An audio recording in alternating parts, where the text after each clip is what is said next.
second part of his name is Ramesu. Ramesu is an ancient Cushite Kemetic name because we see Ramesu, Murray Amen. He's loved by Amen, Ramesu. So these are indigenous Nile Valley names, and this is Ramesu Murray Amen right here, or Ramses II. Other names like Kesheta. Kesheta, also, he was the one that opened up the 25th dynasty, the Kushite kingdom. And this is Kesheta right here of the 25th dynasty. So these names are African Keshetic names. Okay, these are not Hebrew names here. Shabaka, again, you see Shabaka right here is an African Kushite Kemetic name. Amen, we dealt with Amen as we see Amen right here. So the legacy and culture is still passed down for thousands of years, and is also in the Menelik line as we see the Kushite warrior, Sutan king, Pianki is also in a line with after Menelik I as well. So these were the African Kushite kings, and we see the lion of the tribe of Judah, or the Lion of Judah, represents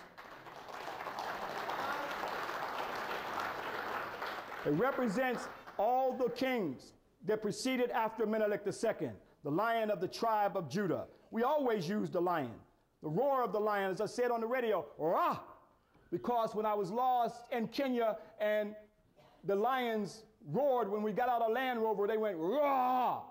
And everybody hit the Land Rover, but that was an experience because when the lion roared, rah, everything moved, and that's why our ancestors connected with nature with the language system, first system. When they saw the sun rose, it was called rah. The sun rose and it flared out like the mane of the lion. So it's an ancient name. After all, the portrait of the black Judeans from southern Canaan of 650 BC are black. So these were black. Keep in mind the southern part of Israel, Judah, is black. We're always in the south. You know it. South side Chicago, South Philly, South Kemet. We're always in the south. That's how you know the people were black. We might be in South Toronto. I don't know what the hell does it work in Toronto. All right. Also in Kings in the Bible, we read of Taharka, another African Cushite king. And when he heard, saith Taharka, the king of Ethiopia, behold, he has come out to fight against thee. He sent messages again to Ezekiel, saying, thus shall you speak to Ezekiel, the king of Judah, saying, let not thy God in whom thy truth deceive thee, saying, Jerusalem shall not be delivered in the hands of Syria. So he's saving his African Judeans, his African brothers. He didn't walk up to them and say, what religion are you? He saw that they were black. They were Africans. They were Cushites. Their origin came from Cush. So he was saving them, and that is Taharka of around 690 to 664 BCE. He's not spoke of much, but he's right there in the Bible. Also, we see at this time, the Cush kingdom moves down to an area known as Meroe. Meroe is the ancient kingdom. Here we see King Esfelta around 600 to 680 BCE, grandson of Taharka, was the first Meroe king. And as the story goes here, as I said, they were the divine kingship during this time, and they had to draw their lineage from the goddess, okay, from the African queen mothers of Meroe during this particular period, and they were chosen by the priest of Amen. And then when their time was up, also it was the priest who said that they had to take their lives and they had to be sacrificed. Now that went on up until Sutan Ankhamani. He started the kingdom of Meroe, so when the priest came to him when his time was up and said that he had to abdicate the throne, and he said, well, and they also had to sacrifice him, so he said, well, we're going to change this. So he killed all the priests. So he changed up, and he was a Meroitic king during this particular period. And during this time, we see the building of pyramids. There are over 200 pyramids in Meroe. There are more pyramids in this region called the Sudan today than in Kemet. And also the structures are built with a perfect, more sharper equilateral plane, and they have a temple structure coming out from the pyramid, as you see right here, called the Akat. This identical to the ones in Kemet as well. And when you look and see the ancient war machine, or the ancient tank, was called the elephant. It was used by the African Cushites. This is where the idea of the tank, a large elephant coming down, can you imagine? Just like tanks today. But this is where the tank got its, today, came from the ancient war machines, and those were the elephants used by the African Cushites. Also in Kolobolo, Mendelusi, the older brother of Asar, we go here and see the language called the Meroitic writing. Here they cannot translate. They have not been able to translate Meroitic writing to this very day. Although they've translated some of the Medu Neter, not all of it. but they have not translated the Meroitic writing at all. Maserat, here in Meroe, Ethiopia, present-day Sudan. Here's my early days. That's me right there. It may not look like me, but that's me. Black beard and all. In our early expeditions with Dr. Ben doing field research in Meroe, Ethiopia, present-day Sudan. Here we can see the ancient temples. They're identical to the ones in ancient Kemet. And brothers and sisters who are around these ancient structures are just like as you see on the temples in Meroe. So you see the culture is still going on. The great religious complex of Maserat, elephants that were used right here. This is where Hannibal came to get his elephants from. After all, we see where did Hannibal's elephants come from? This is where elephants were trained at right here, and how Hannibal knew about this is a animal that could be used in warfare as he fought the Italians during his time. And this is a symbol called the Ba that the Meroitics used. Here the Kushite Meroitic Ethiopians used a symbol for the Ba, which was a soul. It was a human head and a bird's body. Spirit too. But now you can see where European Christianity copied from the Ba to make up their versions of the angels from the angelic realm. It was copied from you. Even Christianity was copied from you. When you go and see Queen Kandake of the Lion's Temple in Naga in Meroe, Ethiopia, here we can see these were the royal mothers. Here is from their womb that every king had to come to rule on the throne. But they were called the Queen Mothers of Kandakes, and the Queen Mother Kandake, Christianity was introduced to Ethiopia during the reign of Queen Kandake, that we know as Candace, who ruled Ethiopia Meroe from 42 to 52 AD. Europe was not a Christian country yet. Now, just like in the Hebrew portion, it's Makeda who brings the Hebrew faith into Ethiopia by way of her son Menelik I. Now, here we see Christian Ethiopia at this point is the Kandakes, who through Meroe, who brings Christianity into Ethiopia. After all, in Acts, it says an angel of the Lord spoke unto Philip, saying, arise and go towards the south, not to Europe, but the south, into the way that goeth down from Jerusalem unto Gaza, which is desert. And he arose, the eunuch of Kandake, and went, and behold, a man of Ethiopia, a eunuch of great authority under Candace, who is the Kandake, queen of Ethiopia, who had in charge of all her treasure. So just like Makeda, he was also in charge of the treasure, and he was the one that's involved in bringing the Christian faith into Meroe around 42 AD, and we see the Christian faith at this time coming into Ethiopia, and it's by way of the Kandakes. So we got all this history, and even biblical texts to show that Ethiopia had the origin of Christianity coming into Ethiopia, not into Europe at this time. Now we see the pendulum changes, because now Meroe, the invasion of Meroe is with the Axumites, King Azana. And King Azana, as I said before, the Cushites invaded Axum at one point. Now this time Axum is invading Cushite Meroe. So here, his invasion that came down into that area, and this is how we see the demise of Meroe during the time of King Azana, who is the Christian emperor and also a Christian emperor before Constantine. He is known as the Negus king of Azana, and this is the Christian period of Ethiopia in the highlands here, and these steles are still there in Axum, Ethiopia, of King Azana, and he built his stela down into this area because he was paying tribute to the ancient kingdoms of the Axumites of Ethiopia. So his stelas are built right along with the others. Even when you look at the stelas and the sun, this is how Ethiopia came up with its crosses, based off of the burst sun that you see right here off of the sun disk. Okay, the culture is still going on. So again, it had nothing to do with what they say, sun worshipers. I mean, I'd rather worship the sun than worship Europeans. But anyway, we go on to say.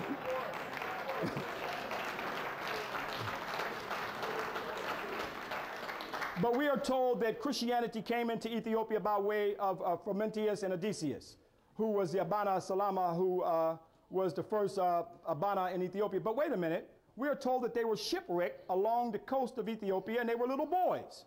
And then the queen liked them and brought them into Ethiopia, and they were taught the Christian faith. So Christianity was already in Ethiopia. So Frumentius did not bring Christianity in Ethiopia from Syria. After all, I just showed you how Christianity was in Ethiopia by way of Meroe around 42 to 52 AD, when we see that Kandake's treasure came into Medaway with Christianity, and then we see it came into Axum, and after all, Christianity started in Egypt anyway, and came south into Ethiopia because many of the persecutions were taking place by the Romans, who were not Christians yet, of the North African Christians. They fled south into Ethiopia. So Ethiopia again saved Christianity because they were able to have rescue right there in Ethiopia. So it's an ancient story.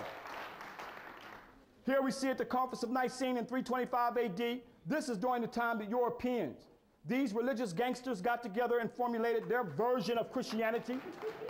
Yes, religious gangsters, where they took and made up their white version of the angelical realm of a white heaven that we are still indoctrinated with how the enemy became the deity. After all, they always made sure that they got Uncle Tom's back then, Clara's Thomas or Sambo's, not, and they all made sure that to go along with the takeover of Egypt, they had to get old Sylvester I right here to go along with this gangsterism. But Aries is the black man who didn't go along with this, and they kicked him out of the conference. So this is European at this time. They're taking over the African Christianity. Keep in mind, during the time of the Diocletian persecution around 300 AD, they were persecuting North African Christians. As we go on and go a little further and see the King Azana, who was a Christian emperor, as I said, before Constantine. So how can we look at Rome or Europe as being the home of Christianity, especially when you got some of the oldest churches in the world, like Debre Damu. Here in Debre Damu, here you see the oldest churches that predate also the Gothic churches of Europe and all these other places that we're so happy to go back to. And I wonder if you put your faith to the test in Ethiopia, you got to climb up these ropes to get to Debre Damu. To really test your Christianity. The Orthodox Coptic Christian is the oldest of all existing Christian churches in the world today and predates the Christian church of Rome and Greece by at least 100 years. That makes Ethiopia the home of Christianity. As we go and see what you have to go through to climb up the oldest church here of Debre Damu, right here in Ethiopia, and the sacred text, there are over 1,400 years of extensive collections of illuminated manuscripts of Debre Damu. Among them are some of the oldest surviving fragments of the Christian text in the world. So that's why, how can you just depend on King James Version of the Bible?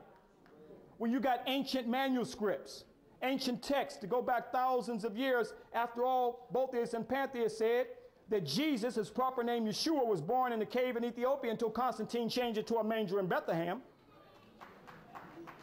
And right here you see the face of Yeshua and the beautiful Ethiopian portraits of Jesus and Yeshua with the sword coming out through his mouth.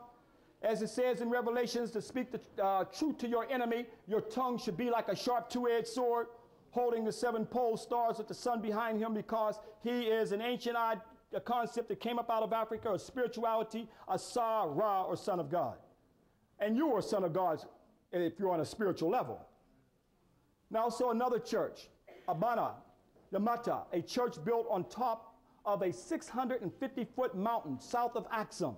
I mean, they have to climb up these mountains here to go to church. I mean, that'd be a real Christian test of your faith right here to climb this mountain. 650 feet up, and then you had to walk across a bridge, okay, of 18 inches wide, ledge over 650 feet high. That really put your faith to the test climbing up this here. But here you can see again, where you see that the priest here inside Abada, you see a 350-year-old painting of the priest from Egypt who had escaped from persecution of the Romans. During the Byzantine period, the 9 monks were canonized as the saints by Ethiopian Orthodox Church. That shows here that they go back to the early Christians who had escaped in Ethiopia from the Romans to survive Christianity during this time, as many of these churches are up here in the highlands of Axum, where they are built in the highlands here, and some of them go back to a pre-Christian period. But of course, the most sacred of the churches in Axum is St. Miriam of Zion, first built by King Azana, is the holiest of holy churches of Ethiopia at Axum. It is said to be the last resting place of the long sought-after Ark of the Covenant. King Azana is the one that placed it there, and although Abum Grum, the left-handed, destroyed and burned many churches, and before him there was the African Hebrew Queen Yedid, who also came through and burned many churches. That's why women are not allowed in the churches today, because Queen Yedid did so much plunder there. And she wanted to bring Ethiopia back to a Hebrew faith. So again, you had religious conflict back during that time too. But the Ark of the Covenant brought to Axum is the source of religious inspiration to this day at St. Mary of Zion, is the mother churches of more than 22,000 Ethiopian Orthodox churches in Ethiopia today. And also the Ark is guarded by a man named Abana Makanan. He stays here willingly until his death. He does not leave this building at all, and this is where he guards the Ark. And it is said to look upon the Ark is like looking on the face of God. So he will not leave this place here. And the Europeans who have tried to see this Ark, but he guarded the Ark, and they have not let the Europeans come in to see the Holy Ark of the Covenant. But now we see that here we see the Aga Christians. During this time, they were Hebrews, and they converted from the Christianity, from Hebrew to Christianity. And this is how Lalibela was started, and some look at them as being usurpers. During the time of Meretuko Hemnut, proclaimed himself king and inaugurated the Zagwe dynasty around 922 AD. But they were still keeping the tradition of the Aksumite, civilization, the Aksumite architecture, Zagwe, which is Ge'ez word, which means of Agu or belonging to Agu. But they draw their lineage not by way of Makeda and Solomon, but by way of Moses. The Zagwe were Agu Christians like their Aksumite predecessors who devoted their time to building churches. The Zagwe dynasty asserted their legitimacy, I'm going a little fast here, on the throne through Moses, who according to the book of Numbers married an Ethiopian woman. So their tradition goes back, they saw to Moses. So they felt that they had a more ancient tradition, to the throne. So in Numbers chapter 12, it says, and Miriam and Aaron spoken to Moses because of the Ethiopian woman whom he had married. So we see there's a tradition here, and it all aligns with that they connect with the historical patriarchs like Negus King Lalibela of Zagwe dynasty around 1167 to 1207 AD. He also built the churches of Lalibela, over 11 of them. And these are magnificent structures here, built down into solid rock bed here. This one here called St. Georgius. But now, again, Europeans like Graham Hancock wrote in his book, The Sign and the Seal, he said, well, Africans here in Ethiopia, the Zagwe dynasty did not build this. He said, the Knights Templars did this. Had nothing to do with no Knights Templars. These were Africans that built this here, like Lalibela himself, as it says that he was born with bees all around him, and his mother was shocked to see all the bees, it showing that he was, the bees said that he was the ruler of Lalibela, and he also had an evil brother. So here you see this good and evil brother. He had escaped to Jerusalem, but he definitely didn't bring no Knights Templars back with him, because if they built them, why didn't the Knights Templars have some churches like these somewhere else in the world? That cross, the only thing he used was the cross. That is an ancient symbol that goes all the way back to Kemet. The Cushite Ethiopians always used that symbol. As you see it on many of the temples, it means the caressing of the divine spirit, and they use that symbol for the resurrection. So it's an ancient symbol that Lalibela also used right here in St. George's, his church here, built 30 feet down into the earth, and is still used even to this day. Beta Georgia, or the House of Georgia, standing 40 feet high in a 30-foot deep trench. Now that's me walking along here to give you an idea just how massive this structure is. The seventh wonder of the world, one of the seventh wonders of the world, that's not even mentioned in the Western world. Because they don't want to see the great African architecture structure, and also to prove that this was part of the Axumites that Lalibela was continuing. You can see that as an Axumite structure there. As I'll go a little faster here to see, here you see the Zagwe, who were the Aga. Previously they were Hebrew, but now they're converted to Christians. But you can see that that is an Axumite structure that you see in Axum that's identical to the Lalibela. So he was carrying the ancient Axumite tradition. Had nothing to do with no Knights Templars. And as we see the cross on the churches here, as I said before, they are ancient symbols of the Cushites that go back thousands of years. You see the Axumite cross, you see the Lalibela cross, so they were continuing the same legacy. Prior to being Christian, they were Hebrew, but they were still carrying the tradition of the Axumite civilization. The sacred lake of baptism, these symbols here, like here we see called the Gramadan or the Jinji Fanfu, that is a Cushite symbol of the Meroe Ethiopians that go back thousands of years that you see on the churches of Ethiopia. So the legacy and tradition is still passed down. Okay, now you see here this barbarian here, that you may know as Hitler, he actually copied it directly. It goes all the way back to the Cushites, and also it was part of the Axumites. The X had nothing to do with no St. Andrew's X. That is an African X that goes all the way back to the Cushites, who used the X for the resurrection of the body. It was called the caressing of the body. That goes all the way back to Asar, who came up out of Ethiopia, showing this is a caressing, where the idea of Christ came from, for the metamorphosis, for the spirit to leave the body, that I dealt with in Christianity last time. That's why in Ethiopia, you see the body wrapped up like a mummy for a metamorphosis, like a caterpillar crawling on the ground. It forms into a cocoon. A metamorphosis takes place what? A butterfly. So it had nothing to do with a physical body, but a spiritual body is what the Cushites talked about.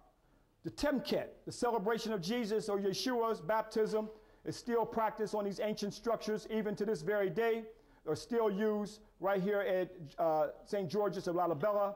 And also we can see the music that's used, okay, and the shaking of the instruments here. These are Cushites, as you see on the stelas here.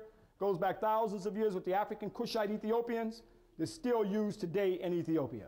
So the culture is still passed down, and the ark is taken out of the churches and also during the sacred times of Ethiopia. And although this is not the original ark, but these are replicas, the original is kept in Axum at St. Marian at Zion. But each church has at least 3 arks, and every church had to have a connection with the ark. Now keep in mind, this is the only Christian faith in the world where you have the Judaic traditions of the ark connected with Christianity. And the Sabbath is also practiced, and also circumcision on the 8th day. So Christianity is incorporated, the Hebrew faith as part of the African tradition of the Nile Valley when Hebrew faith came into Ethiopia.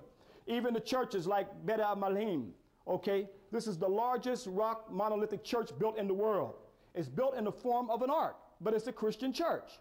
And here, when you go into Ethiopia, you see the ark, and you see the Black Madonna right here, the Black Madonna in Ethiopia. But when I went there in the early 80s, they are now, as you see the Madonna and Child right here of Ethiopia, they're now removing the Black Madonna, and now you see the white ones are going up now.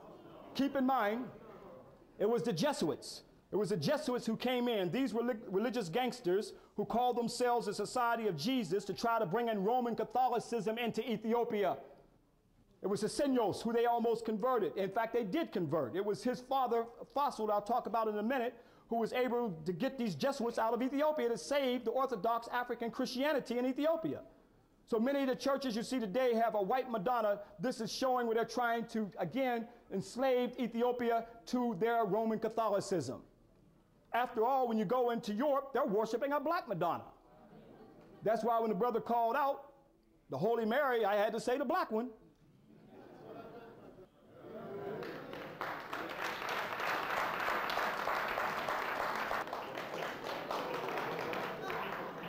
But the Pope still worships a Black Madonna in the cellar in Rome. He secretly worships a Black Madonna. After all, the Black Madonna is an ancient African, Cushite, Ethiopian Madonna and Child that came up out of Africa over 4,100 years BC. That's the origin of it. I said, this is the origin of where it came from. You're an ancient people. We've got to open up the genetic memory bank as we walk through these massive structures here, blowing our mind that they were built that we know nothing about, that should have been part of our early education. Walking through these churches here, but the sad thing is to go and see where the Jesuits are now. They're putting up these pictures everywhere, where the enemy is becoming the deity in the spiritual subconscious of our mind today. Keep in mind, it was the Jesuits who did this after all. The Jesuits, the Society of Jesus, headed by Bishop Afonso Mendez, was sent to Ethiopia by the Roman Pope to convert Ethiopia into Roman Catholicism. They're still trying to do it to this very day. So the Jesuits have not left.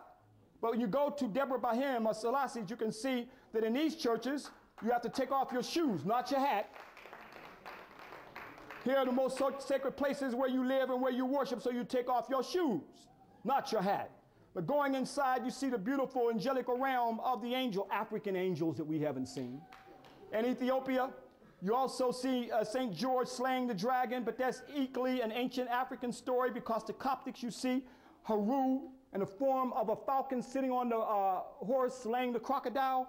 But you go and see when you look at this transition, as I show our groups in Kemet to show it's been passed down from thousands of years when Haru slayed the hippo, they represented Set. So it's an ancient African story that's passed down for thousands of years. It ends up in Christianity today. Also, we see the baptism, where here Fossil rebaptized Ethiopians because here, when Sesindros, his father, he is the one that converted to Roman Catholicism, and then here you see the Roman Christians came there, and then they baptized Ethiopia to make you real Christians. And Fossil said, no, we're going to rebaptize us back to our African Christianity of Orthodox Christianity. But baptism is an ancient story too of the Nile Valley that goes back thousands of years, like Epidasut, right here in the temple of Luxor, temple of Karnak, that's called Epidasut today in ancient times. I'm moving a little faster here because it's time for my wife to come up. These are fossils, castles here in Gundar.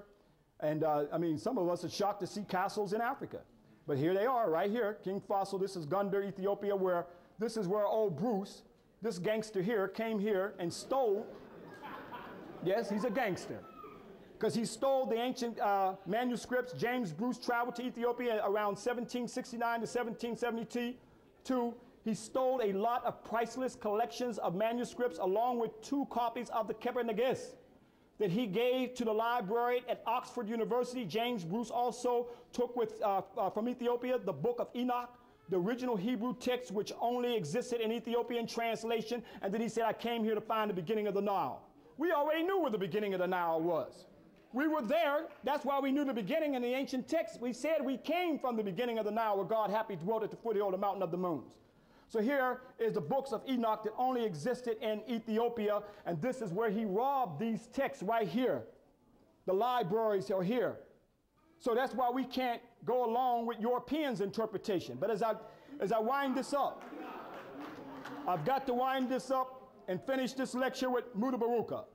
Because Mutabaruka, our brother, made a profound statement. Mutabaruka said a new faculty of interpretation by Mutabaruka. He says this. Mutabaruka says that what I am really trying to say here is that our own religious knowledge goes back no further than 6,000 years. That's what we've been taught of the Adam and Eve story, okay, presented by the Bible. From Genesis to the beginning of this century, according to the Bible, is 6,000 years. History and archaeological evidence prove that Ethiopia and Egypt existed thousands of years beyond that. Ethiopia existed thousands of years before Abraham walked out of Ur of Chaldees.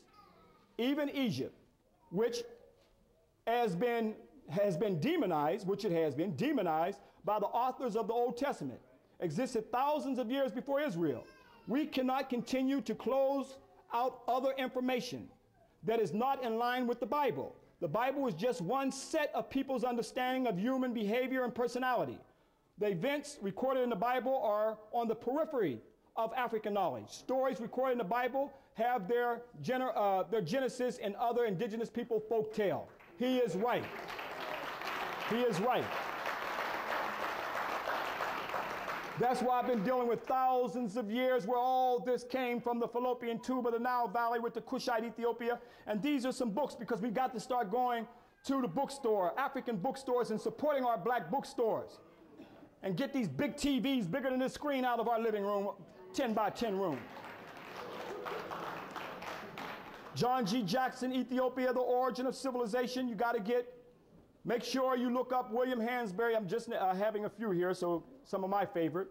William Hansberry, who wrote Africa and Africans as seen by classical writers.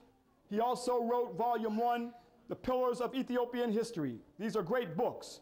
So the gateway to our future, we've got to open up and go beyond religion and open up to spirituality. The African spirituality. With African spirituality being the capstone of our third eye, our spiritual eye, then we can see our way to understand health, economics, and technology to have an African family to go into the future. We've got to go back to our African ancestral story where our ancestors laid down spiritual ideas for thousands upon thousands of years. So we've got to have a spiritual eye for us to know thyself. Asante Sante, thank you very much. God Collective, Toronto African University. Thank you very much.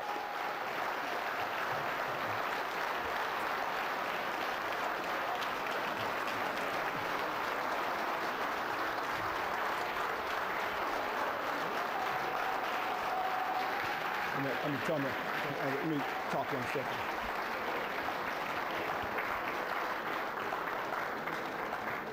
Now the best is yet to come. Mary Ra is coming with the part that we must know. And that is Ethiopia from the time of the 19th to the 20th century, which I think is more profound than what you saw right here. Him, my divine wife, she's going to come back with the best part. That best part, she's going to bring it right up to today. She's going to talk about that great period. She's going to talk about the period of Tewodros, the period that the Africans during this time, the next kings of Ethiopia who had to fight for liberation. She's going to talk about Johannes. She's going to talk about how our great ancestors in the Battle of Ottawa, all that we had to do to fight.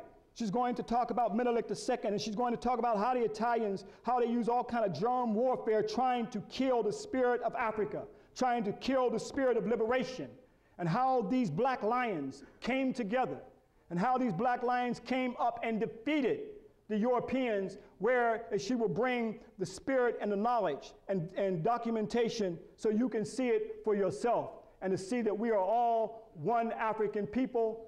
And I'm not going to say anymore because only she can bring the visual documentation for you to see.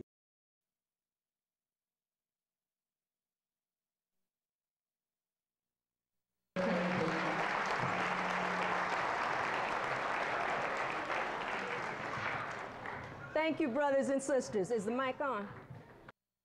We want to thank you for coming out today, and thank you to God Collective for having us here once again for this event. Let's give the brothers and sisters with God Collective a big round of applause.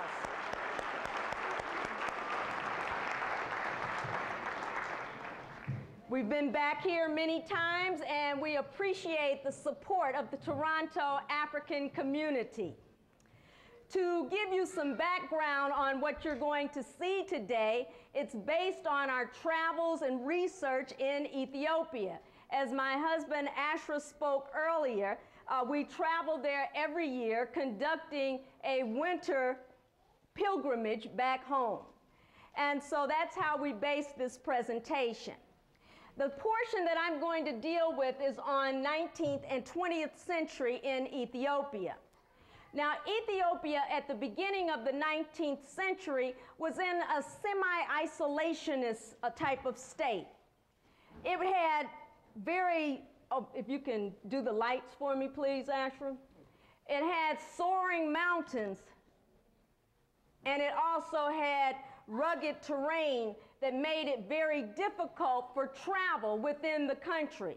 So therefore, small kingdoms developed in Ethiopia. And also the nobility at that time was very powerful. In the 19th century in Europe, at the same time, Europe was looking in terms of technological advances. And Britain, France, and Italy all had their eyes on the Horn of Africa. So it was an emperor, Tewodros, who in 1855, when he took the throne, wanted to unite Ethiopia. He was one who was given the name Kasa Hailu at birth, and he was the son of a nobleman, and his father died when he was a very young boy, so his mother had to struggle to support her young son. He became very skilled on the battlefield, and he also became a shifta, or bandit. In fact, he amassed a great following because they robbed from the rich and gave to the poor. So therefore, he was able to take the throne as Emperor Tewodros. And it was said that a person named Tewodros would come to the throne and peace would reign over Ethiopia for 1,000 years. In order to centralize the focus of his power, he had a fortress, a mountaintop fortress called Magdala. And there to that fortress, he brought Ethiopian manuscripts. He also brought the sacred crosses. And also to Magdala, he brought members of the nobility who he had taken as prisoners. And one of the persons that he brought to Magdala was a young man at that time by the name of Saleh Miriam. He later became Menelik II, and he was brought there along with the other members of the Shoan nobility. But he grew up in the house of Tewodros, and he was skilled in government under Tewodros. In fact, Tewodros treated him as a son. But when the later Menelik grew of age, he felt it necessary to return to Shoa. So he escaped from Magdala along with the other Shoan nobility. Now, Tewodros, in the meantime, reestablished contact with the Western world. But he was wise to European colonialism. He said Europeans send missionaries first, then they send consuls to support the missionaries, then battalions to support the consuls. But Emperor Tewodros said that he'd prefer to deal with the battalions first, right off the top. And in order to deal with those battalions, he decided that he needed some equipment to deal with them. So when a group of German missionaries came into Ethiopia, he said, there's no need for missionaries here. We're already a Christian nation. But what you can do for me is build me a cannon. And so they built him this cannon that was called Sebastopol. This cannon was brought up to the top of Magdala for the benefit of Tewodros against his enemies. He became friends with two Englishmen, John Bell and Walter Plowden. And when one of his relatives killed those two Englishmen, Tewodros became very angry and ransacked his homeland of Kwara to defend his friends. In exchange for his efforts, Queen Victoria of England sent him a silver platter and also sent him 2 pistols. So Tewodros said that he was very happy to receive that gift, but what he really needed were more artisans, more gunsmiths, and more weaponry as well. Well, that letter was taken and deposited into a file, and it was just forgotten. So Tewodros became insulted when he never received a reply to his letter. So he took all of the Europeans that he could find in Ethiopia and made them his prisoners, as well as those who had Ethiopian wives. All of them were taken prisoners. So Queen Victoria commissioned a General Robert Napier to attack Emperor Tewodros. And here's Magdala in relation to the sea. So because of the difficulty in travel, Robert Napier is shown plotting with his commanders his Magdala expedition. It had a rugged ravine that he had to travel through. And this was a time period around 1868. Then they had to scale the mountain of Magdala to reach Tewodros. But Tewodros, in the meantime, led his men into battle against the English, and he was accompanied by his lions. That brother knew how to go on the battlefield. He knew how to march. And along with him, he carried that cannon, Sebastopol. But the cannon misfired, and Tewodros was about to be captured by the British. But instead of being captured by the British and taken prisoner, the brother committed suicide versus being taken captive. And he became a hero in Ethiopia. But the British also took the processional crosses. They took the manuscripts. They even took the chalices and the gold crown and the silver crown of Tewodros. Then they ransacked Magdala and set the whole area on fire so that nothing much would remain of Magdala. So Tewodros' legacy, it's more than just that cannon, Sebastopol. Tewodros was one who wanted to strengthen the monarchy. He also wanted to have this stronger monarchy because he knew that it would protect Ethiopians in the scramble for Africa. Tewodros also encouraged an interest in technological innovations and built roads to make travel easier within Ethiopia. He reduced the number of priests and introduced the idea of a paid army. So when you go to the to Gundar Airport. There's a plaque there about Tewodros. And it says, Emperor Tewodros II is generally regarded as the founder of modern Ethiopia. He was a person of great vision, and his life was dedicated to realizing the objectives of unification and modernization.